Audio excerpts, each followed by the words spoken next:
Hello world, welcome back to the Razor RC, and it's time to do the full review on the Arrma Outcast 4x4 4S BLX V2 here in front of us. I picked this up about a month ago. I think it's been out for a little longer than that, about a month and a half. And we've been running it, stunning it, driving it, breaking it. Yes, definitely breaking it, bashing it, fixing it, all that good stuff. And I want to share my thoughts on this brand new stunt truck, I guess is what it's called, from Arrma. So this is the V2. It is an update to the pre-existing Outcast 4S BLX V1, which came out like 3 years ago. That came out quite a bit of time ago. A lot of people have been waiting for an update. They finally released one, and I wanted to share my thoughts. So I did pick this up. I paid for it myself. You know, it's not sent to me by Horizon Hobby or anything like that. And of course, I give you my fair and honest opinion, just like I do in every other video. So the way this works is we are going to be grading this in 6 different categories, just like every other review. We're going to be looking at the electronics, seeing how the electronics are. We're going to look at the design, something a little different on this channel. I don't think anyone generally looks at the design or gives it a rating. We're going to look at the performance, of course. How does this drive? How does it jump? How does it land? How does it steer? How does it do backflips in the air? That's all important for a stunt truck. We're going to be looking at the durability, of course. Everyone wants to know how durable is this truck. Can you jump at 30 feet high in the air and land it and not break? Quite a bit of things to say about that, so we'll look at that. And then, of course, we'll look at the support and maintenance, kind of the livability of this vehicle. Is it easy to get parts? If you call up Horizon, do they respond? How's the warranty? How's it easy to take it apart and work on things, get at the diffs, change the dip oil, shock oils, all that kind of stuff? We'll be talking about that. And finally, the value. This retails for $470 at the time of this video. A bit of an increase over the original V1. The V1 was $400, although they did raise the price, but you couldn't actually buy it at any other price other than $400 because it was basically discontinued for about 2 years. So yeah, we'll talk about the value. And finally, the conclusion, what I think about the Outcast, should you pick one up? Also talk a little bit about how it compares to the Creighton 4S V2, which I also have. I have a full review on that if you're interested in what I think about that vehicle. And the way this works is we're going to give it a rating from 1 to 5 stars. It is graded on a curve, so other 4S monster trucks out there are going to be like the Trax Max V2, the Skeeter 4S from Team Corrali, the Creighton 4S V2 like I mentioned. And so it's graded on a curve, meaning it gets 3 stars if it's average within all those other vehicles. 5 stars, best in class. 1 stars would be quite poor. I think it only makes sense to rate it as compared to other vehicles in this class. It doesn't make sense to give it a rating and then say, well, I'm also comparing this to an X-Max, or I'm also comparing this to a Granite or a DBXL 2.0 or a race buggy. All that doesn't really make sense to me, at least. So I get rated on a curve. How does it compare to other vehicles that are 4S monster trucks?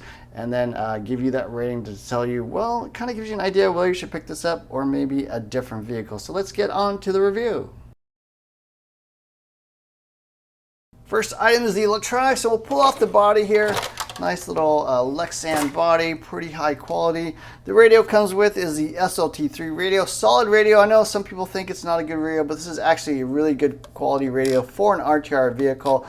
It does have a nice foam wheel, nice precise controls. Trigger, wheel are excellent, no slop, no extra play or anything like that. 4 double A's, of course, 2.4 gigahertz. Does have all the basic adjustments you want: steering rate, throttle trim, steering trim, as well as a throttle limiter. So if you don't want full power, you can turn it down to 75% or 50%, and throttle and steering reversing as all your other radios out there. And then the one really nice thing is it does have endpoint adjustment. You can actually set the endpoints for the steering so that you're not overextending the servo. That's something really, really important. I've got like 5 videos on how to set that, but not a lot of radios include that option. So that is really nice that the SLT3 does. Also has a 3rd channel if you ever want to add something, you know, go up, down. And so really great radio. And then the best thing about this radio is it does come with the SR315 receiver. That is compatible with every other Spectrum radio out there. So if you have aftermarket a Spectrum like a DX5C or a DX5 Pro or something like that, you can just bind that up to this receiver. It is dual protocol. It will work with the SLT3. It will work with any DSMR radio. And so really, really nice feature. Probably best in class receiver. In terms of the other electronics, you got the motor and ESC. This is the Spectrum Firma. I think it's a 120 amp I don't know what they call it, 120 amp, I guess. 4S capable ESC. Does have some programming options, kind of limited, you know, just some basics like punch level, braking power, that kind of thing.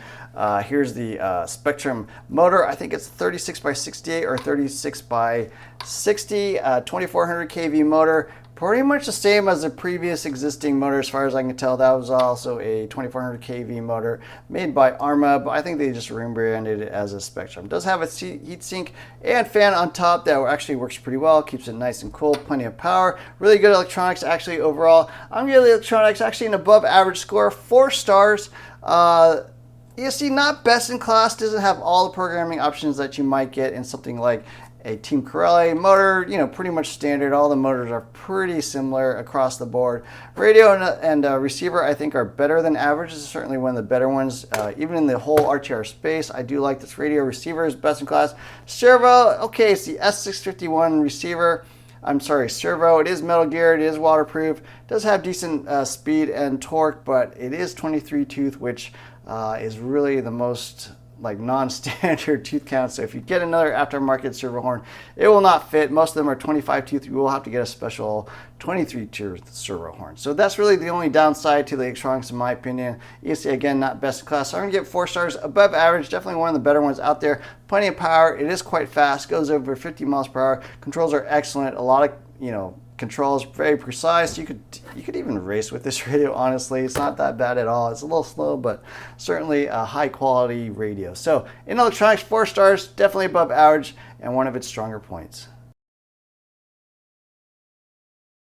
So the Outcast 4S is pretty much an extension of their existing 3S platform, which means composite chassis, multiple modules. You got the electronics module up here where you got the ESC, you got the receiver underneath, the servo, all in one package. You got the power module, which basically has a slipper, it has the motor, and then it has basically the drive shafts here to connect to the center shaft. Pretty typical. They did make some changes. They did make some upgrades over the existing 3S line or the previous V1 4S line. They do have aluminum shocks all the way around. That is nice. Pretty much more of a standard design. Does have threaded shock rod ends. Does have plastic shock caps, preload spacers, really well set up out of the box. You won't really need to make too many changes to the shocks. They are excellent out of the box. Aluminum hinge pins front and back, that's really nice. Bumpers front and back, including a rear wheelie bar and wing here in the back. That's kind of typical of the Outcast because it is a stunt machine meant for doing wheelies, meant for doing jumps. Adjustable body mount posts, adjustable battery tray, so it does use battery straps, and then a couple of little inserts so you can kind of increase or decrease the size of the battery so you can accommodate different sizes. Aluminum tower to tower brace, plastic composite center shaft. That is a carryover from the 3S and the 4S V1, which they made some updates there. They did thicken the motor plate. This is an aftermarket motor plate, but the stock one is a 6mm motor plate, a little bit thicker, adds some more durability. And then the big one, they went to all steel differential, so the internal gears on the differentials, front and rear, are steel. The ring and pinion, again, are steel. That is an upgrade from the plastic ones that they used to have. They also made it a little bit bigger. The chassis is lengthened a little bit, I think like ½ an inch or an inch. They also widened it as well, so it is bigger, longer, more uncut, I guess. So yeah, a little bit different. Also add sway bars front and rear, so that's a nice thing. They did update the drive shafts a little bit, made them sort of semi-steel, semi-plastic, sliding drive shafts, so a little bit of improvement there, made them a little bit thicker. Does have some metal as well involved. The arms are also thicker, a little bit beefier, and then kind of your standard adjustable turnbuckles all the way around, steel adjustable turnbuckles, and then aluminum axles, 17mm of course, so that is again a nice improvement. One of my complaints about the original Outcast and original Crane was that it kind of used these special wheel nuts, which are kind of annoying, non-standard size. They also changed the geometry on the vehicle a bit, so the shock towers are revised. The shocks are much more vertical rather than lay down as before. They work much better than that. Previously, the previous design really reused the original 3S shock tower, so a nice improvement there.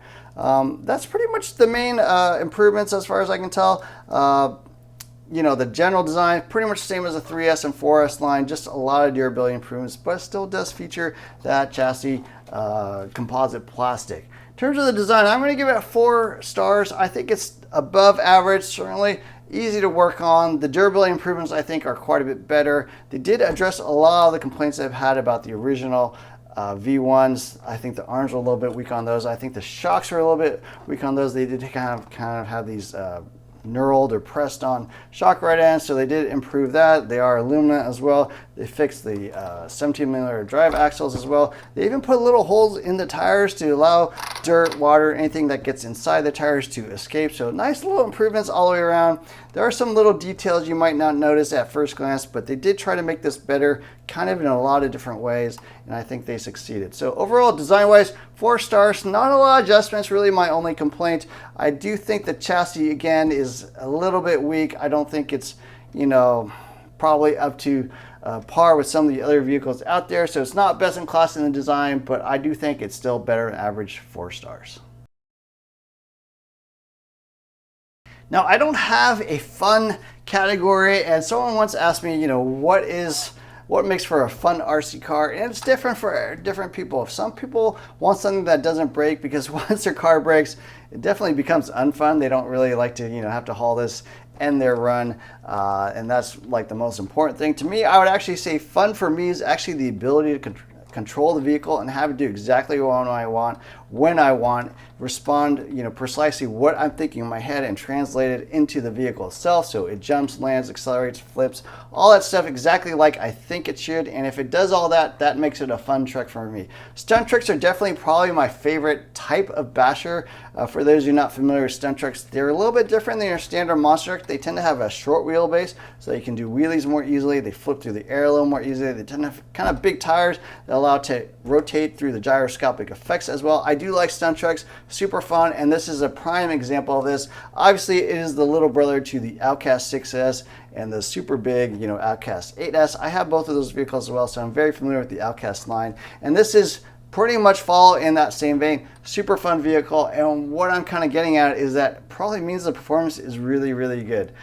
It drives excellent, plenty of power, goes over 50 miles per hour. It is quite light, and I think that aids in that acceleration, aids in that power, aids in that top speed. But then again, it also does wheelies on command, does double, triple backflips, front flips, all that kind of stuff. And the lightness, and I think, you know, sort of the maneuverability is one of its advantages you don't quite see in some of the other vehicles. Certainly much more nimble, much more responsive than something like the Crane, which is a little bit more of a stable, longer vehicle meant for being on the ground a little bit more. But the, you know, the Outcast for us is definitely a stunt truck. It is a plaything. It's meant to get a little unruly and meant to get a little crazy, but it's got phenomenal control. Steering could use a little bit of help. You know, I did remove the front sway bar. That does help the steering a little bit, you know, kind of on braking. It does help initiate turns and stuff like that. On throttle, you know, you tend to kind of lift the front end. And if your front tires are off the ground, it's not going to be steering a whole lot. So obviously, you know, steering on power might be a little bit weak. Maybe the only thing I would really say is not that great about the performance, but all the way around, this is really top in class. I'm gonna get 5 stars in the performance. There's only a few vehicles that I would say are like at a whole nother level of control, of fun, and that would be the Techno MT410. I think that is a phenomenal vehicle. Again, that's a monster truck, but really in my mind more of a stunt truck. It's pretty similar in size to this. It's got the long arms, it's got the short wheelbase. It really is more of a stunt truck than even a monster truck.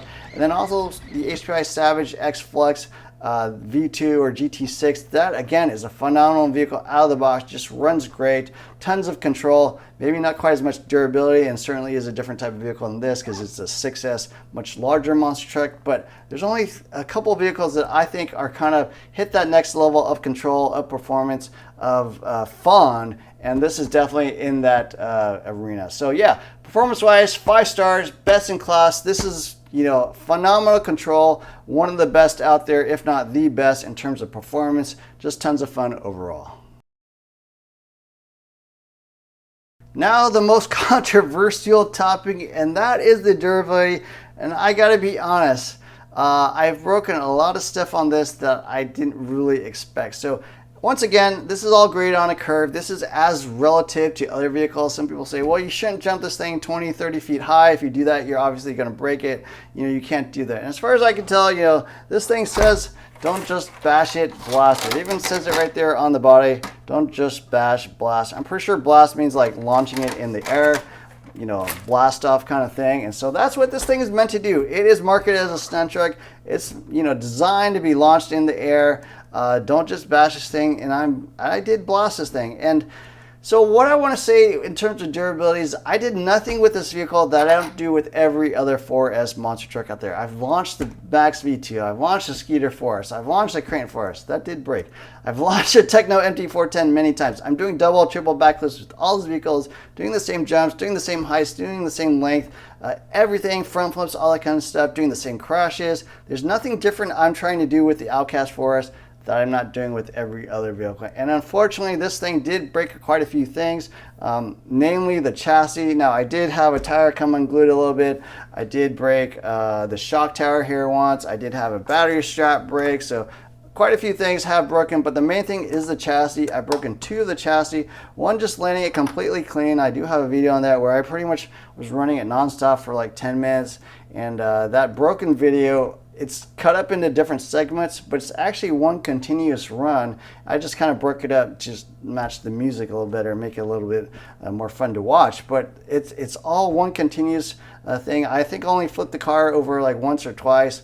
Pretty much was landing it completely clean like every single time. Now, they are huge jumps. They are double back flips. They are front flips. A lot of crazy jumps, but I was landing it clean, and I did break the chassis on that. And I also broke the chassis doing a 2.5 turn backflip. Unfortunately, landed on the roof. That is obviously my fault. Broke the shock tower, broke the chassis in half, broke a battery strap, broke this little battery guard, I guess, in the front. So yeah, all those things broke, and I had to repair those things. Fairly expensive, I think like 80 bucks or so to get all those parts. And you know, I'm going to say, yeah, landing on your roof from 30 feet high, that is going to break some stuff. But honestly, on the Max V2, you probably would just crack the chassis. I've done it with the Max V2. You'll break like the body maybe a little bit, but you're not going to actually break the car. I've done it with the Skeeter or other Team Corelli vehicles. You'll definitely like bend a shock tower, maybe break a body mount, maybe break a shock standoff, but the chassis is not going to break. And on the Outcast, and in addition to that, even my Crane 4S V2, I've broken 3 chassis. I gotta say, this composite chassis just doesn't hold up to, you know, relative to the other vehicles out there. So I have to give it a below average rating in the durability category. I'm gonna give it 2 stars. You cannot launch this thing over and over, you know, that high, at least landing on flat ground, and expect it to not break. I did put in a M2C motor mount and chassis brace there. I think it does help. I'm not completely convinced it completely fixes the problem, but it does seem a little bit better. And so yeah, if you're launching it over and over again, doing those big jumps, landing on, you know, maybe harder dirt, I don't know. Some people seem to not have too many problems, but I think they're landing on grass. I think they're also running the motor mounts. So I would say that's almost like a must if you're stunning this thing. But out of the box, durability wise, it does not compare to the other vehicles out there. That's why it gets below average score of 2 stars. Support and maintenance is not a particularly exciting topic, but trust me, if you break this thing, you want some parts, you want to be able to run it again, you're going to really want parts availability to be high and be able to easily get parts. And Arrma is owned by Horizon Hobby, so one of the bigger brands out there. Their parts availability, I think, is pretty good overall. You know, not too many issues. Their warranty is actually probably best in class. They're a little more lenient than I think most other companies, probably a little too lenient. Honestly, they probably warranty things that they shouldn't have, and I think people kind of abuse that a little bit. But yeah, warranty wise, above average. Maintenance wise, again, I think it's average or above average. You know, I'm getting really good at doing a chassis swap because I've broken several of these chassis now. Can do it in like 45 minutes, but not the easiest thing to swap out, obviously. I think a standard aluminum flat pan chassis is a little bit easier to swap out than this one because the shock tires and everything, the bumpers are all kind of integrated, kind of wrap around. You do have to remove a lot of parts, battery trays, that kind of thing, to get thing apart to replace. In the support and maintenance category, I'm gonna give it 3 stars. Parts availability can be a little iffy at times. When this thing was first released, definitely not all the parts were available. You did have to wait a few weeks to get some of the parts. That was a little bit annoying. One thing I will give props to Arrma though is that they do include aluminum hex, 17mm hex wrench here, so that is nice. A couple basic tools. Some of these other tools that are for the 3S or mega line. So that is a nice improvement. I think Arrma doesn't get enough props for all the small little details that they improve that most people kind of overlook, but I did want to recognize that. Support and maintenance, I'm going to give it an average score of 3 stars. I think things like the Traxxas are better, easier to get parts for the Traxxas Max, for example. I think things like the Team Corelli are worse. Definitely harder to get Team Corelli parts than Arrma parts. So I think Horizon and Arrma, and particularly the Outcast 4S, is somewhere in the middle. So I'm going to give it 3 stars. The Outcast 4S sells for $470 here in the United States. If you want to pick one of these up, we will have a link in the description below. That does help out the channel, help support it, help us to make more videos like this.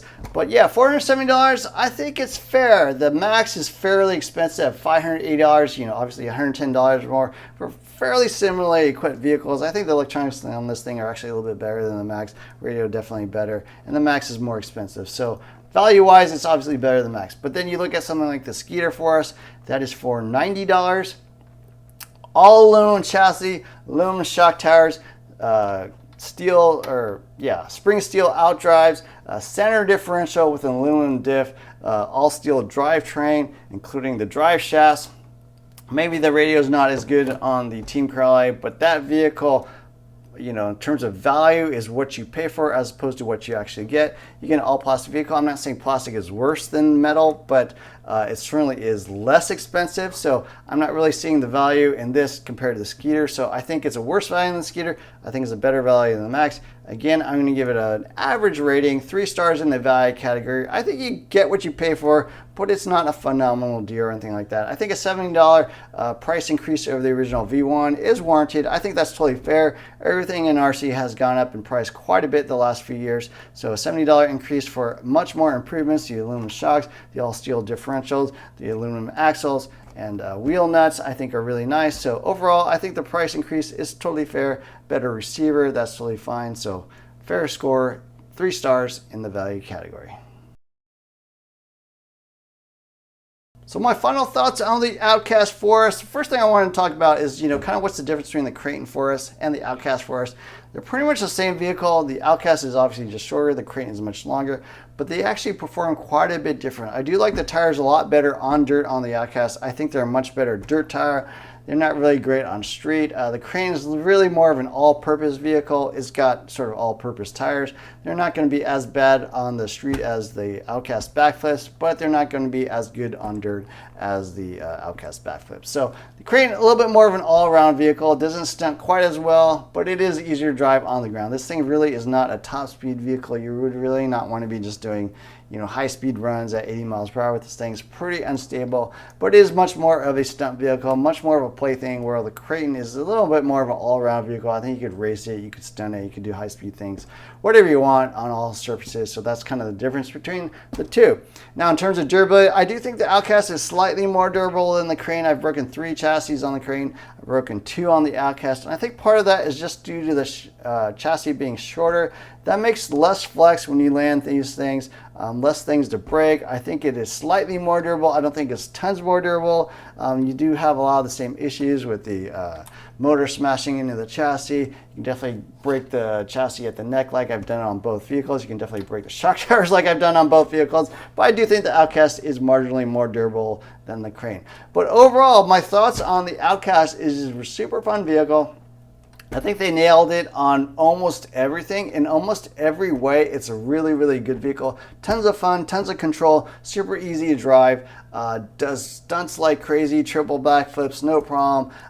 Tons of control in the air. Brakes are phenomenal. You can get them dialed in. Tires are great. Does wheelies on command. Does have an adjustable slipper. The slipper setting was pretty close to L-Box. I did loosen it like an 1/8 turn or so, just a tiny bit, just to kind of get it a little more composed. But yeah, out of the box, this is a phenomenal vehicle. Suspension is amazing. They dialed it perfectly with the suspension. Maybe go up one thin clip here on the rear. Maybe go up, you know, 100 CST in the rear if you want. But overall, really, really great vehicle. It drives phenomenal. Steering, you know, not the best, not unusual for a stunt truck with the super wide arms. That does tend to make it steer a little bit less, but yeah, not something I'm going to complain about for a stunt truck. But the one thing I got to say about the Outcast, the one issue, in my opinion, kind of holding it back as compared to the other vehicles, is the chassis. I mentioned that in my original review of the 4S V1 line of the Crane Force, that they pretty much just took a 3S line and they just tried to expand it, try to add more, make it more, power, more capability, all in the same basic layout, same basic chassis. And I felt like, the original 3S are really based off the Mega chassis. It had been extended 3S line, that was fine. But once you went to 4S, probably not the best general design or best option, in my opinion. The Max was designed from the ground up to run 4S. It is crazy durable. It's got a plastic chassis, but it's definitely much more durable than this chassis.